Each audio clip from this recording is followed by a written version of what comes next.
Hey guys, तो start करते हैं। फ्रिक्शन क्या है? Oppose of relative motion. तो ये रिलेटिव मोशन का अपोज है, ठीक। जैसे मान लीजिए कोई ब्लॉक है, इस पर फोर्स आगे की ओर लगाया जा रहा है, तो इसको अपोज करने के लिए फ्रिक्शन कहाँ लग जाएगा? पीछे की ओर लग जाएगा, ठीक। तो हमेशा ये रिलेटिव मोशन का अपोज करता है, ठीक। अब बात करते हैं जो फ्रिक्शन, ये दो तरह के होते हैं। एक होता है स्टैटिक फ्रिक्शन, एक होता है काइनेटिक फ्रिक्शन। स्टैटिक फ्रिक्शन को एफ एस कहते हैं, काइनेटिक फ्रिक्शन को एफ के से डिनोट करते हैं, ठीक। अब क्या है कि जैसे जैसे आप फोर्स लगाते जाते हैं, एफ अप्लाइड अब जैसे जैसे बढ़ाते जाते हैं, वैसे वैसे स्टैटिक फ्रिक्शन की वैल्यू बढ़ती जाती है, ठीक। जैसे जैसे आप फोर्स लगाते जाएंगे वैसे वैसे स्टैटिक फ्रिक्शन की वैल्यू बढ़ती जाती है। पर एक ऐसा टाइम आएगा ये स्टैटिक फ्रिक्शन काइनेटिक फ्रिक्शन में कन्वर्ट हो जाएगा, ठीक। उसके बाद ये फ्रिक्शन की वैल्यू क्या हो जाएगी? कांस्टेंट हो जाएगी, ठीक। अब ऐसे भी समझ सकते हैं कि यदि कोई ब्लॉक है उस पर आप फोर्स लगाते हैं तो पहले वो नहीं सरकता है, फिर उस पर एक ऐसा टाइम आता है कि आराम से जब स्लिप करने लगेगा तो आराम से वो मूव करने लगता है, ठीक। अब बात करते हैं जो फ्रिक्शन है, इसकी वैल्यू होती है म्यू एस इंटू एन, ठीक। जहाँ म्यू क्या है? कोएफिशिएंट ऑफ फ्रिक्शन है, एन क्या है? नॉर्मल रिएक्शन फोर्स है, ठीक। Normal reaction force M G के बराबर होता है, इसलिए एफ को हम ऐसे भी लिख सकते हैं, एफ बराबर म्यू इंटू एम जी भी लिख सकते हैं, ओके। फ्रिक्शन को एफ बराबर म्यू एम जी भी लिख सकते हैं। अब बात करते हैं जो कोएफिशिएंट ऑफ फ्रिक्शन है, ये एंगल ऑफ कांटेक्ट के प्रोपोर्शनल होता है, ठीक। तो जिसका एंगल ऑफ कांटेक्ट ज़्यादा उसका फ्रिक्शन ज़्यादा होगा, ठीक। तो देखिए ये स्क्वायर है, इसका ज़्यादा होगा एंगल ऑफ कांटेक्ट, ये सर्कल इसमें कम कांटेक्ट है और इसमें तो एकदम ही कम कांटेक्ट है। तो सबसे अधिक कोएफिशिएंट ऑफ फ्रिक्शन किसका होगा? स्क्वायर का, फिर सर्किल का, फिर ये जो भी है एंगल, ठीक, उसका। अब बात करते हैं जो रोलिंग फ्रिक्शन होता है, स्मॉलर देन स्लाइडिंग फ्रिक्शन। तो ये एनसीईआरटी की लाइन है, जो रोलिंग फ्रिक्शन होता है वो कम होता है स्लाइडिंग फ्रिक्शन से, क्योंकि रोलिंग होगा इसका फ्रिक्शन कम होगा, क्योंकि यहाँ पे कोएफिशिएंट कम होगा इसका। रोलिंग फ्रिक्शन का क्या होता है? स्मॉल होता है स्लाइडिंग फ्रिक्शन से, ओके। अब देखिए ये कोई ब्लॉक ऐसे रखा गया है, इस पर एफ फोर्स लगाया जा रहा है, ठीक। इसका अपोज कौन करेगा? फ्रिक्शन करेगा। कहाँ लगेगा? पीछे लगेगा, ठीक। और यहाँ पे इसका वेट है, इसके वेट के बराबर क्या होगा? इसका नॉर्मल रिएक्शन फोर्स होगा, ठीक। तो जो फ्रिक्शन बराबर क्या होता है? म्यू एस इंटू एन होता है, या बराबर mu S into M G भी लिख सकते हैं, mu S into M G, okay, F बराबर, ठीक। अब बात करते हैं, इसके दो केस बनते हैं। एक पहला केस ऐसा है कि जब क्या है? फ्रिक्शन फोर्स बहुत ज़्यादा है, जब फ्रिक्शन की वैल्यू बहुत ज़्यादा है और जो जितना आप एफ अप्लाइड करेंगे वो बहुत कम है, ठीक। तो जब फ्रिक्शन की ज़्यादा वैल्यू है एफ अप्लाइड से, तो उस कंडीशन में मूवमेंट तो होगा ही नहीं, कोई चलेगा ही नहीं। जब फ्रिक्शन बहुत ज़्यादा एफ अप्लाइड कम लगा रहे हैं तो ब्लॉक चलेगा ही नहीं, हिलेगा ही नहीं, तो उस टाइम कोई मूवमेंट नहीं होगा, यानी एक्सलेशन जो होगा जीरो होगा उस ब्लॉक का, ठीक। अब बात करते हैं इस टाइम जो फ्रिक्शन होगा, फ्रिक्शन की वैल्यू आपने जितनी अप्लाइड की है उसी के बराबर होगी। तो फ्रिक्शन फोर्स क्या होगा? एफ अप्लाइड के बराबर आएगा, ठीक। तो जितना फोर्स आपने अप्लाइड किया उसी के बराबर हो जाएगा फ्रिक्शन फोर्स, ओके, इस कंडीशन में। तो एक बार फिर से हम बता दें आपको, जब क्या होगा कि फ्रिक्शन बहुत ज़्यादा है एफ अप्लाइड से, तो उस टाइम कोई मूवमेंट नहीं होगा, एक्सलेशन जीरो होगा, और जो फ्रिक्शन जो होगा फ्रिक्शन फोर्स वो क्या होगा? एफ अप्लाइड के बराबर होगा, जितना आपने अप्लाइड किया उसी के बराबर होगा। फिर दूसरा केस बात करते हैं, जब क्या एफ अप्लाइड ज़्यादा है फ्रिक्शन कम है, ठीक। एफ अप्लाइड ज़्यादा है फ्रिक्शन कम है, तो उस टाइम क्या होगा कि आपका एक्सलेशन क्या आएगा? जो एक्सलेशन है, पहले हम फ्रिक्शन की बात कर लेते हैं। फ्रिक्शन क्या यहाँ पे काइनेटिक वाला होने लगेगा, काइनेटिक वाला कोएफिशिएंट आ जाएगा, तो एफ फ्रिक्शन क्या हो जाएगा? म्यू के इंटू एन हो जाएगा। फ्रिक्शन की वैल्यू क्या हो जाएगा? म्यू के इंटू एन हो जाएगा। यहाँ पे स्टैटिक से आ जाएगा काइनेटिक वाला कोएफिशिएंट, तो फ्रिक्शन क्या हो जाएगा? म्यू के इंटू एन हो जाएगा, या म्यू के इंटू एम जी भी लिख सकते हैं इसको, ठीक है। यहाँ पे एक्सलेशन क्या हो गया? F minus capital F minus small F upon M हो जाएगा। तो एक्सलेशन क्या होगा? Capital F minus small F into upon M, ठीक। या इसको हम ऐसे भी लिख सकते हैं, एक्सलेशन क्या लिखते हैं? F minus mu K M G by M, okay. तो ये है एक्सलेशन, जब मूव करेगा तो एक्सलेशन ये आएगा, और फ्रिक्शन यहाँ पे काइनेटिक वाला होगा, ठीक। जब मूवमेंट नहीं करेगा तो जितना आपने एफ अप्लाइड किया उसी के बराबर होगा फ्रिक्शन, ओके। तो इंपॉर्टेंट है ये, okay? तो आइए इस पर कुछ क्वेश्चन देखते हैं। देखिए क्वेश्चन है, क्या बोला है? Find the friction force and acceleration of block. हमको फ्रिक्शन फोर्स और एक्सलेशन पूछा है। एक ब्लॉक है, इसे 40 न्यूटन का आपका फोर्स लगाया जा रहा है, आगे 40 न्यूटन फोर्स लगाया जा रहा है, ठीक। इसका स्टैटिक फ्रिक्शन कोएफिशिएंट दिया है 0.6 और काइनेटिक का कोएफिशिएंट दिया है 0.5, ओके।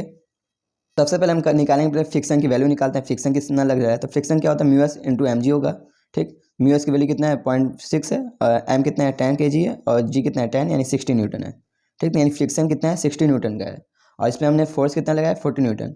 यानी फ्रिक्शन क्या है? एफ लिमिटिंग, यानी फ्रिक्शन क्या है? कम है, मतलब फ्रिक्शन ज़्यादा है एफ अप्लाइड से। तो फ्रिक्शन की वैल्यू बहुत ज़्यादा है एफ अप्लाइड से, तो इस टाइम मोशन नहीं होगा, मतलब एक्सलेशन जीरो होगा, ठीक। अब बात करें फ्रिक्शन की वैल्यू, तो फ्रिक्शन हमने जितना अप्लाइड किया है फोर्स उसी के बराबर हो जाएगा फ्रिक्शन।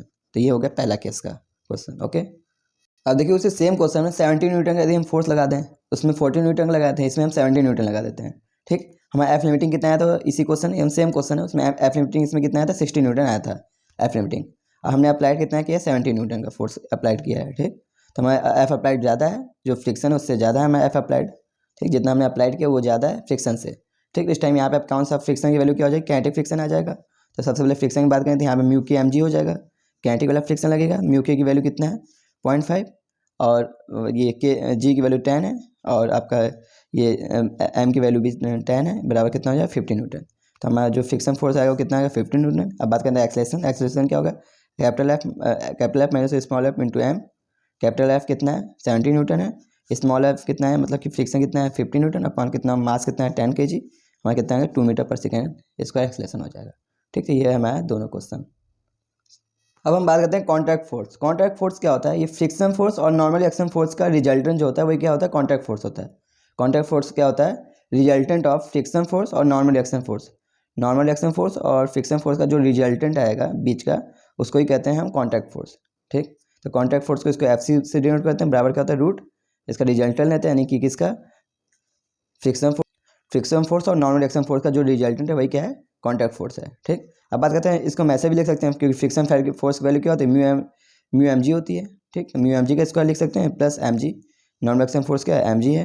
ओके, तो फ्रिक्शन फोर्स क्या होगा, म्यू एम जी का स्क्वायर प्लस एम जी, यानी फ्रिक्शन फोर्स क्या है M G root 1 plus mu square. तो बहुत इंपॉर्टेंट इस पर आपका क्वेश्चन है, नीट का 2019 क्वेश्चन इस पर बना है। ठीक, तो जो कॉन्टैक्ट फोर्स होगा वो क्या होगा, M G root 1 plus mu का स्क्वायर। ओके, ये हमारा कॉन्टैक्ट फोर्स का फॉर्मूला। अब बात करते हैं जस्ट मूव या मैक्सिमम फ्रिक्शन, यानी कोई ब्लॉक अब जस्ट मूव करने वाला हो, मतलब फ्रिक्शन फोर्स यानी जो फ्रिक्शन फोर्स है अप्लाइड फोर्स के बराबर हो जाए। ठीक है, यानी वो जस्ट मूव करने वाला है, तो या उस टाइम क्या होता है, फ्रिक्शन मैक्सिमम होता है। ठीक, तो यही केस की बात करते हैं। तो जब फ्रिक्शन फोर्स और एफ अप्लाइड बराबर हो जाए उसे कहते हैं जस्ट मूव। ठीक, इसमें क्या होता है, फ्रिक्शन फोर्स की वैल्यू जो होती है वो क्या हो जाएगी, जो जितना हमने एफ अप्लाइड किया वो कितने की बराबर हो जाएगी, म्यू एम जी के बराबर हो जाएगी। ठीक, और एक्सेलरेशन उस टाइम हमारा क्या होगा, ए बराबर म्यू जी होगा।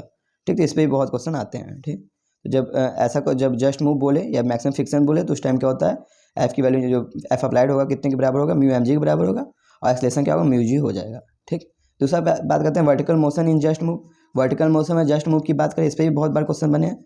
ठीक, वर्टिकल मोशन में बोलते, वर्टिकल मोशन क्या होता है, जबकि कोई दीवार है, दीवार में कोई ब्लॉक ऐसे खड़ा किया गया है, दीवार मतलब ऐसे देख लीजिए, दीवार है, यहाँ पे एक ब्लॉक रखा गया दीवार। ठीक, तो दीवार पे जब कोई ब्लॉक रखा गया उसको ऐसे यहाँ पे मूव कराया जा रहा है। ठीक, उस जस्ट मूव का कंडीशन आ जाए तो क्या होगा, इसमें भी फ्रिक्शन फोर्स एफ फोर्स के बराबर हो जाएगा, और यहाँ पे जो एफ जो आएगा एफ अप्लाइड कितना होगा, एम जी बाई म्यू। ठीक, तो एम जी बाई म्यू दे देंगे तो वो जस्ट मूव कर जाएगा। ठीक, दीवार यानी वर्टिकल मोशन पे बात करें तो एम जी बाई म्यू होगा, और जब इस पे बात करें यानी हॉरिजेंटल पे बात करें तो क्या है, म्यू एम जी हो जाएगा। ठीक, और इसमें एक्सेलरेशन क्या होगा, जी बाई म्यू हो जाता है। ठीक, तो इंपॉर्टेंट है, जब वर्टिकल पे बात करें तो जी बाई म्यू हो जाएगा। ठीक, तो ये आपके एनसीईआरटी में भी है, इंपॉर्टेंट है। ओके, तो एक बार फिर से, जब हॉरिजेंटल पे बोले तो म्यू एम जी हो जाएगा, एक्सेलरेशन हो जाएगा म्यू जी हो जाएगा। ठीक, और वर्टिकल पे बोले तो क्या होगा, बराबर एम जी बाई म्यू, या एक्सेलरेशन हो जाएगा जी बाई म्यू। देखिए नीट 2010 का क्वेश्चन है, क्या बोला, a block of mass M is in contact with the cart of C as shown in figure. तो एक ब्लॉक है जिसका मास एम है, ये क्या है, एक कार्ट से कॉन्टैक्ट में है, एक ही कार्ट है मतलब ये गाड़ी है, माल गाड़ी है, इसके कॉन्टैक्ट में है।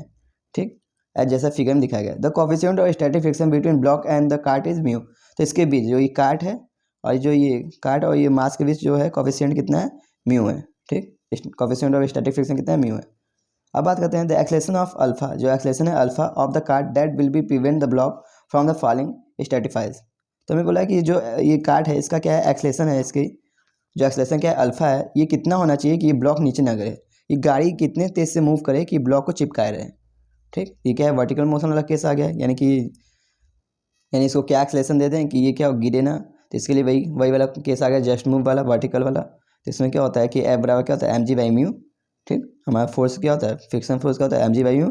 जो एक्सेलरेशन होता है क्या होता है, या तो जिससे ज़्यादा होना चाहिए जी बाई म्यू से, या इसके इक्वल होना चाहिए। तो एक्सेलरेशन क्या होना चाहिए, जी बाई म्यू या इससे ज़्यादा। ठीक, तो आंसर क्या होगा, डी, ए बराबर जी बाई म्यू से ज़्यादा या इक्वल होगा। ओके, ये वाला नहीं मार दीजिएगा गलती से, कम नहीं होना चाहिए, इससे ज़्यादा होगा तभी ये रुका रहेगा, नहीं तो गिर जाएगा। ओके, ये क्वेश्चन क्या है, 2007 क्वेश्चन है, क्या a block B is pushed momentarily along a horizontal surface with an initial velocity V. तो क्या है, ब्लॉक है, इसको हॉरिजॉन्टल सरफेस पे क्या किया जाता है, वी वेलोसिटी क्या कराया है, मूव कराया जा रहा है। ठीक, अब क्या हो रहा है, if mu is the coefficient of sliding friction between B and the surface. तो ये क्या है, बी और सरफेस के बीच क्या है, फ्रिक्शन क्या है, कोफिशिएंट ऑफ फ्रिक्शन क्या है, म्यू है। ठीक, तो बोलेंगे के बीच का फ्रिक्शन वो क्या कोफिशिएंट क्या है, म्यू है। ठीक, अब बोल रहा है block B will come to rest after a time. तो ब्लॉक बी कब कितने टाइम बाद रेस्ट में आ जाएगा, ये हमसे पूछा है। ठीक, तो ये क्या है, देखिए यहाँ पे वी वेलोसिटी है, वी वेलोसिटी से मूव कर रहा है आगे की ओर। ठीक, और पीछे की ओर क्या लगेगा, तब फ्रिक्शन लगेगा, जहाँ रिलेटिव मोशन हो रहा है उसके जस्ट पीछे क्या होता है, फ्रिक्शन अपोज करता है उसका फ्रिक्शन। फ्रिक्शन काम यही है, यानी पीछे की ओर लगेगा। अब क्या होगा, ये आगे की ओर मूव करता रहेगा तो ये फ्रिक्शन पीछे लग रहा है, तो एक टाइम ऐसा आएगा ये फ्रिक्शन इसको रोक देगा। ठीक, ये फ्रिक्शन इसको रोक देगा। तो हमको वही टाइम पूछा है कि जब ये कब ब्लॉक जाके रुकेगा। ठीक, ये फ्रिक्शन के कारण। ठीक, तो यानी ये जस्ट मूव वाला ही है, जब हॉरिजॉन्टल क्या एकदम रुक जाए, ठीक, आगे जाके या जस्ट मूव कर जाए, तो वही वाला केस है। यहाँ पे क्या होगा, एक्सेलरेशन क्या होगा, g/μ, और फ्रिक्शन क्या होता है, mg/μ होता है। ओके, जस्ट मूव वाले में यहाँ एक्सेलरेशन क्या होगा, g/μ/g, ठीक, μg सॉरी, और यहाँ पे u यानी इनिशियल वेलोसिटी कितना है, v है, फाइनल बाद में क्या होगा, 0 हो गया वेलोसिटी। ठीक, हमसे यही पूछा है टाइम क्या होगा, ये पूछा है, तो v बराबर u + at वाला लगा देंगे, जो v क्या होगा, 0 हो गया बाद में। ठीक, u कितना है, इनिशियल वेलोसिटी v है, प्लस म्यू एक्सेलरेशन क्या है, μg × t। ठीक, तो यहाँ t बराबर क्या होगा, -v/μg। ओके, -v/μg आंसर आएगा डी। ठीक, यहाँ माइनस क्या है, यहाँ ऑलरेडी डायरेक्शन को ही बता रहा है, तो आंसर क्या होगा, डी, v/μg। ओके, ये आपका आंसर होगा। तो देखिए जस्ट मूव वाले से बहुत सारे क्वेश्चन आए। देखिए चेन वाला कॉन्सेप्ट भी इसी के बेस पे है। चेन वाला क्या है, एक heavy uniform chain lie on the horizontal surface. एक हैवी यूनिफॉर्म चेन को लाई किया गया एक हॉरिजॉन्टल सरफेस पे। If the coefficient of friction between the chain and the table is 0.5, तो म्यू की वैल्यू दिया है 0.25। ठीक, किसके बीच, टेबल और चैन के बीच का। ठीक, then the maximum friction of the length of the chain that can be hang over the edge of the length. ठीक, तो क्या बोल रहा है कि मैक्सिमम फ्रिक्शन क्या हो उस लेंथ का, मैक्सिमम फ्रिक्शन क्या हो उस लेंथ का, जो क्या हो of the chain, length of the chain क्या हो कि can hang over the edge of the table, जो क्या हो कि इतना फ्रिक्शन क्या हो कि वो चैन क्या हो लटका रहे टेबल पे ही, मतलब स्लिप ना करे। ठीक, तो वही बोला कितना वो फ्रिक्शन हो, मैक्सिमम फ्रिक्शन क्या हो कि जो लेंथ है वो क्या हो इसी पे हैंगिंग हो, हैंगिंग ओवर हो, मतलब लटका हुआ हो। ठीक, तो वही वाला केस हो गया कि जस्ट मूव यानी मैक्सिमम फ्रिक्शन वाला केस है, बोल भी रहा है मैक्सिमम फ्रिक्शन। ठीक, तो एफ बराबर क्या होगा, स्मॉल एफ के बराबर होगा इस कंडीशन में। ठीक, तो यही हम लगा देंगे अपना। ओके, तो फ्रिक्शन मान लीजिए ये है, कुछ पार्ट यहाँ पे हैंगिंग है, कुछ पार्ट इस टेबल पे है। ठीक, ये कितना हैंगिंग पार्ट, ये कितना हैंगिंग हो कि ये टेबल उसी पे लटका रहे, मतलब ये जो हैंगिंग पार्ट है फ्रिक्शन कितना हो, फ्रिक्शन नहीं पूछा है, बोला कितना हैंगिंग पार्ट हो कि ये इस पर जो है मैक्सिमम फ्रिक्शन लगा हो, यानी ये गिरे ना, स्लिप ना करे। ओके, तो हमसे यही पूछा है कितना पार्ट लटका हो कि क्या हो मैक्सिमम फ्रिक्शन आ जाए इस पर। ओके, मैक्सिमम फ्रिक्शन आ जाए, तो मैक्सिमम फ्रिक्शन में क्या होता है, जितना जो एफ अप्लाइड होता है वो फ्रिक्शन के बराबर होता है। ठीक, फ्रिक्शन कौन दे रहा है, जो ये टेबल वाला है ये फ्रिक्शन दे रहा है, और ये हैंगिंग वाला क्या दे रहा है, इसको फोर्स दे रहा है, अप्लाइड फोर्स दे रहा है। जो हैंगिंग पार्ट है इसको अप्लाइड फोर्स देगा, कितना जो लटका है वो फोर्स देगा, और जो ये टेबल पे वो क्या देगा, इसको फ्रिक्शन देगा। ठीक, तो फ्रिक्शन पहले हम टेबल की बात कर लेते हैं। टेबल ये देखिए, मान लीजिए हम मान लेते हैं ये एक्स पार्ट क्या है, ये लटका हुआ है यहाँ पे। ठीक, और ऊपर क्या हो जाएगा, ये पूरा लेंथ एल है, तो ये क्या हो जाएगा, एल - एक्स ऊपर होगा। ओके, ये हो जाएगा। अब बात करते हैं पहले यहाँ जो एफ अप्लाइड है, ये इसकी बात कर लेते हैं। एफ अप्लाइड क्या होना है, जो ये हैंगिंग पार्ट है, ये एफ अप्लाइड लगाएगा। ठीक, हैंगिंग पार्ट कितना होगा, इसका मास हम लिखना होगा तो क्या लिखेंगे, mx/l। ठीक, तो इसका मास लिखना होगा तो कैसे लिखेंगे, mx/l। ठीक, तो ये हो गया इसका मास, mx/l हो गया इसका मास इंटू जी। ठीक, तो ये हो गया फ्रिक्शन दे रहा है। ठीक, दूसरा बात करें, ये हो रहा है, ये क्या है, एफ अप्लाइड करा रहा है ये पार्ट। ठीक, अब बात करते हैं ये जो टेबल वाला इसकी बात कर लें, तो ये क्या है, फ्रिक्शन दे रहा है। फ्रिक्शन क्या होगा, μmg होता है। ठीक, μg ये लिख दिए, m की वैल्यू क्या होगा, m क्या होगा, l - x/l होगा। ठीक, ये क्या है, l - x/l, तो ये हो गया हमारा m। ठीक, m हो गया μg। ठीक, ये हो गया हमारा इक्वेशन। अब देखिए g से g कैंसिल हो जाएगा आपका। ठीक, और यहाँ पे आपका m से m कैंसिल हो जाएगा, l से l कैंसिल हो जाएगा। ठीक, अब देखिए क्या होगा, x बराबर क्या हो जाएगा, x बराबर क्या, l - x इंटू म्यू हो जाएगा, यानी x बराबर हो जाएगा l mu minus mu x mu हो जाएगा। ठीक, यानी यहाँ x प्लस एक्स म्यू बराबर हो जाएगा l म्यू, और यहाँ से इसको इधर भेज देंगे हम। तो ये क्या है, इसको हमने इधर भेज दिया x वाले टर्म को, तो क्या होगा, x प्लस एक्स म्यू बराबर l म्यू हो गया। ठीक, और यहाँ x हमने कॉमन ले लिया तो 1 + म्यू बराबर हो गया l म्यू। ठीक, और यहाँ पे हमको क्या है, x/l को हम क्या लिख सकते हैं, x/l को μ/μ+1। ठीक, तो ये बहुत इंपॉर्टेंट आपका फॉर्मूला बन जाता है हैंगिंग पार्ट के लिए। ठीक, इस पर एक ही बार आपका नीट में क्वेश्चन है, पर आप इसको चाहें तो याद भी कर सकते हैं। फॉर्मूला x/l मतलब कितना पार्ट लटका होगा, इसका फॉर्मूला होता है μ/μ+1, μ/μ+1। ठीक, अब यहाँ से x/l की हमकी वैल्यू ही पूछा है। ठीक, म्यू की वैल्यू कितना है, 0.5 है। ठीक, 0.5 + 1 हो जाएगा। ठीक, यानी हो जाएगा 0.5/1.5, यानी आ जाएगा x बराबर 1/5, यानी कितना परसेंट, 20%। ओके, यानी आंसर कौन सा होगा हमारा ए। ठीक, ये है हमारा हैंगिंग पार्ट का क्वेश्चन। तो आप चाहे हैंगिंग पार्ट में आप चाहे तो ये फॉर्मूला भी याद कर सकते हैं, हैंगिंग कितना पार्ट लटका होगा जिसको मैक्सिमम फ्रिक्शन को देगा, तो x/l बराबर μ/μ+1 होगा। ओके, तो ये इंपॉर्टेंट है। ठीक, एक ही बार नीट में आपके आया भी है। ओके, और जेई में बहुत बार पूछते हैं, टेस्ट में भी ऐसा क्वेश्चन आते हैं। ओके, अब बात करते हैं इंक्लाइन प्लेन पे। इंक्लाइन प्लेन पे क्या होगा, पहला केस बनता है जस्ट मूव या मैक्सिमम फ्रिक्शन या v कांस्टेंट। ठीक। तो यदि आप किसी ब्लॉक को किसी इंक्लाइन प्लेन पे रख देंगे तो अपने आप मूव करने लगेगा, नीचे आने लगेगा। ठीक। तो यही वाला केस बनता है जस्ट मूव, एकदम मूव करने लगेगी। और या तो बोल दे मैक्सिमम फ्रिक्शन, या फ्रिक्शन उसका मैक्सिमम हो, बस मूव करने वाला हो मैक्सिमम फ्रिक्शन, या वेलोसिटी क्या हो कांस्टेंट, ऐसा कभी बोलेगा ये आपको बोल रहा है मैक्सिमम फ्रिक्शन वाला ही केस बोल रहा है। ठीक। तो इस कंडीशन में क्या होता है, देखिए यहाँ ये ब्लॉक है। ठीक। ब्लॉक पे क्या इधर एम जी साइन थीटा होगा, इधर हो जाएगा एम जी कॉस थीटा, यहाँ एम जी के दो कंपोनेंट हो जाएंगे। ठीक। ऊपर होगा नॉर्मल एक्शन फोर्स। ठीक। ये हो जाएगा एफ, जो नॉर्मल एक्शन फोर्स होगा ये क्या होगा एम जी कॉस थीटा के बराबर होगा। ठीक। अब फ्रिक्शन हम क्या लिख सकते हैं, normal action force mu into N लिखते हैं, तो म्यू यहाँ पे क्या लिख सकते हैं फ्रिक्शन को, mu M G cos theta लिख सकते हैं फ्रिक्शन के लिए। ठीक। Mu M G cos theta.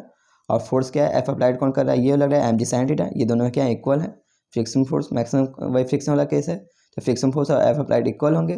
तो आपका जो आएगा यहाँ से आप इसको काटेंगे तो टेन थीटा बराबर आएगा म्यू। ठीक। तो बहुत इंपॉर्टेंट केस बनता है टेन थीटा बराबर म्यू। जब पूछे मैक्सिमम, जब किसी इंक्लाइन पे रख दें बोल दे मैक्सिमम फ्रिक्शन, या जस्ट मूव वाला केस पूछे, या वेलोसिटी बोल दे कांस्टेंट है, तो उस कंडीशन में आपका टेन थीटा बराबर म्यू। ठीक। ये है इंक्लाइन वाला पहला का। जब क्या वेलोसिटी वेरिएबल हो, ये कंडीशन देख लेते हैं। ठीक। तो वेलोसिटी वेरिएबल हो तो उस कंडीशन में यदि मान लीजिए नीचे की ओर जा रहा है, एक्सेलेरेशन नीचे की ओर है, तो उस कंडीशन में जो आपका फ्रिक्शन फोर्स आएगा, सॉरी जो एफ अप्लाइड आएगा, जो जिस एक्सेलेरेशन वो नीचे जाएगा वो आएगा, वो क्या आएगा M G sine theta minus mu M G cos theta. ठीक। तो ये देखिए मान लीजिए इधर क्या होगा एम जी साइन थीटा होगा, इधर एम जी कॉस थीटा होगा, ये है नॉर्मल एक्शन फोर्स, ये है फ्रिक्शन फोर्स। ठीक। तो आपका जो एफ अप्लाइड क्या होगा, जो नेट फ्रिक्शन जो आएगा, मतलब जिस एक्सेलेरेशन से नीचे जाएगा, डाउनवर्ड एक्सेलेरेशन पूछेगा क्या होगा, डाउनवर्ड एक्सेलेरेशन या डाउनवर्ड फोर्स पूछेगा, क्या होगा M G sine theta upon mu M G cos theta होगा। ओके। यदि एक्सेलेरेशन पूछ देगा तो यहाँ मास से डिवाइड कर दीजिएगा। ओके। जब क्या बोले ये ऊपर क्यों जा रहा है, कुछ एक्सेलेरेशन से ऊपर क्यों जा रहा है। ठीक। जब कुछ एक्सेलेरेशन ऊपर की ओर जा रहा है तो बस यहाँ पे क्या होगा M G sine theta plus mu M G cos theta, यहाँ प्लस हो जाएगा। ठीक। तो इसको याद कर लीजिए, जब नीचे की ओर जाएगा अपने आप इसको ब्लॉक पे रख देंगे, कुछ एक्सेलेरेशन से नीचे की ओर जाने लगेगा, कुछ एक्सेलेरेशन से। ठीक। कुछ एक्सेलेरेशन से नीचे की ओर जाएगा, वो क्या होगा एफ बराबर M G sine theta minus mu M G cos theta. याद कर लीजिए एफ बराबर M G sine theta minus mu M G cos theta. जब बोल दे ऊपर की ओर जाएगा कि ऐसा किस एक्सेलेरेशन से ऊपर की ओर जाएगा, तो एफ बराबर M G sine theta plus mu M G cos theta. ठीक। तो ये है आपका इंक्लाइन वाला क्वेश्चन, इंक्लाइन वाला। इस पर सबसे ज़्यादा क्वेश्चन आपके आए हैं। ठीक। आपके नेट में और बाकी जेई वेई और टेस्टों में ऐसा इस पर क्वेश्चन बहुत आते हैं। ओके। तो यहाँ पे हम अपने लेक्चर को ख़त्म करते हैं। ठीक। इस पर आपको क्वेश्चन बहुत ज़्यादा नहीं है नीट में, इसलिए मैं कोई क्वेश्चन नहीं लाया हूँ इंक्लाइन पे। पहले क्वेश्चन इस पर दिया है नीट में अभी तक, और कभी तक क्वेश्चन नहीं आया इस पर इंक्लाइन पे। ओके।